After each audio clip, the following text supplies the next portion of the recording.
Once, upon a midnight dreary, while I pondered, weak and weary, over many a quaint and curious volume of forgotten lore, while I nodded, nearly napping, suddenly there came a tapping, as of someone gently rapping at my chamber door. "'Tis some visitor," I muttered, tapping at my chamber door. Only this and nothing more.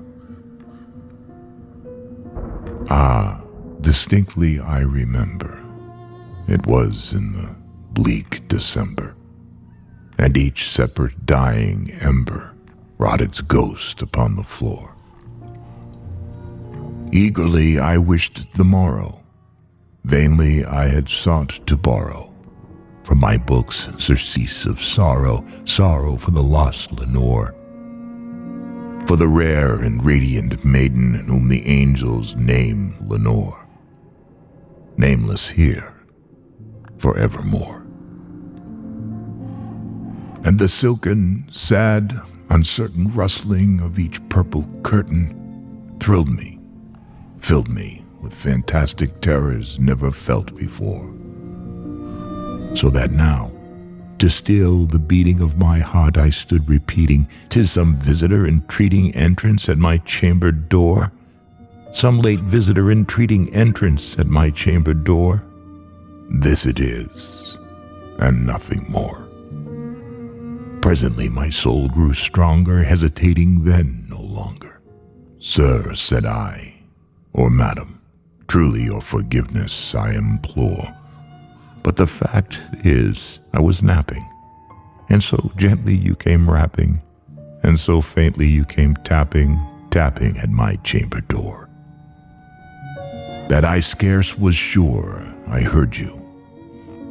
Here I opened wide the door, darkness there, and nothing more.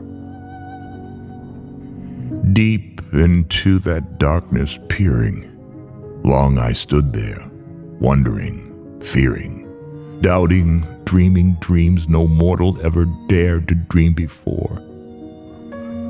But the silence was unbroken, and the stillness gave no token, and the only word there spoken was the whispered word, "Lenore." This I whispered, and an echo murmured back the word, "Lenore." Merely this and nothing more. Back into the chamber turning, all my soul within me burning, soon again I heard a tapping somewhat louder than before. "Surely," said I, "surely that is something at my window lattice. Let me see then what thereat is, and this mystery explore. Let my heart be still a moment, and this mystery explore. 'Tis the wind, nothing more." Open here I flung the shutter, when, with many a flirt and flutter, in there stepped a stately raven of the saintly days of yore.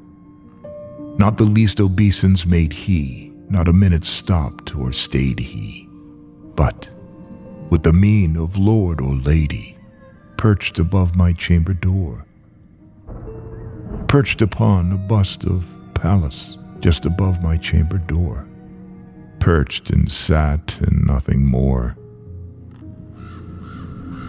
Then this ebony bird beguiling my sad fancy into smiling, by the grave and stern decorum of the countenance it wore.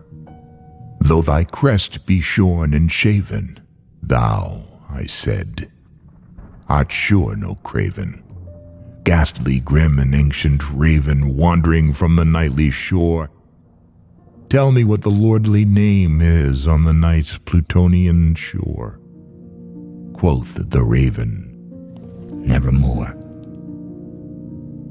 Much I marveled, this ungainly fowl, to hear discourse so plainly, though its answer little meaning, little relevancy bore.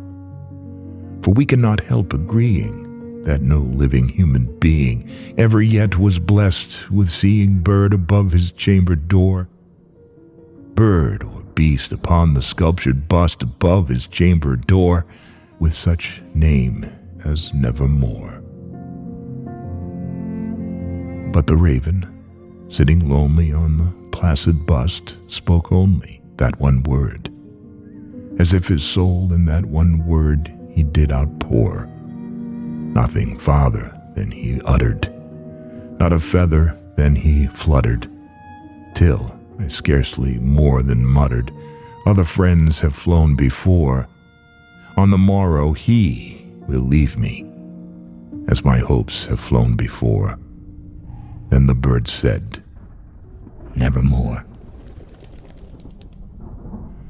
Startled at the stillness broken by reply so aptly spoken, doubtless, said I, what it utters is its only stock and store, caught from some unhappy master whom unmerciful disaster followed fast and followed faster till his songs one burden bore, till the dirges of his hope that melancholy burden bore, of never, nevermore. But the raven still beguiling all my fancy into smiling, straight I wheeled a cushioned seat in front of bird and bust and door. Then upon the velvet sinking, I betook myself to linking fancy unto fancy, thinking what this ominous bird of yore, what this grim, ungainly, ghastly, gaunt, and ominous bird of yore meant in croaking, nevermore. This I sat engaged in guessing, but no syllable expressing, to the fowl whose fiery eyes now burned into my bosom's core. This and more I sat divining, with my head at ease reclining on the cushion's velvet lining that the lamplight gloated o'er, whose velvet violet lining with the lamplight gloating o'er she shall press, nevermore.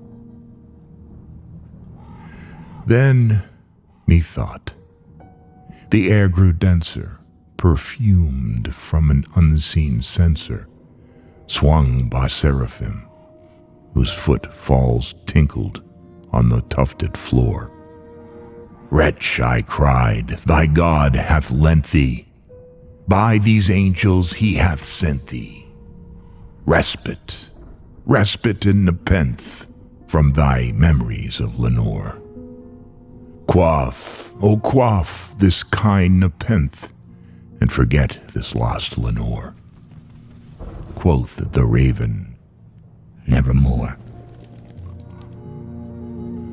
Prophet, said I, thing of evil, prophet still if bird or devil, whether tempter sent or whether tempest tossed thee here ashore, desolate yet all undaunted, on this desert land enchanted, on this home by horror haunted, tell me, truly, I implore, is there balm in Gilead? Tell me, I implore, quoth the raven, nevermore. Prophet, said I, thing of evil, prophet still, if bird or devil, by that heaven that bends above us, by that God we both adore.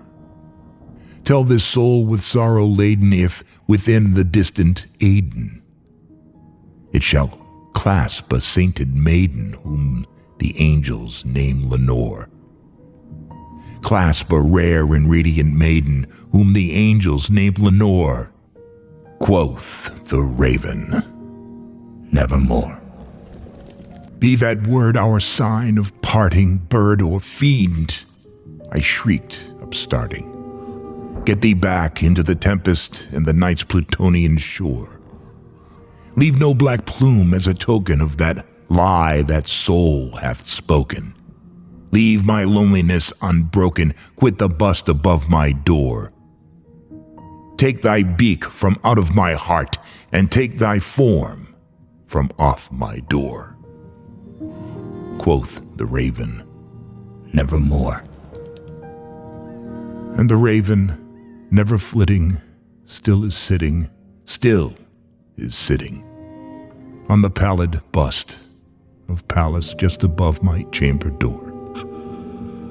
And his eyes have all the seeming of a demon's that is dreaming, and the lamplight o'er him, streaming, throws his shadow on the floor. And my soul from out that shadow that lies floating on the floor shall be lifted nevermore.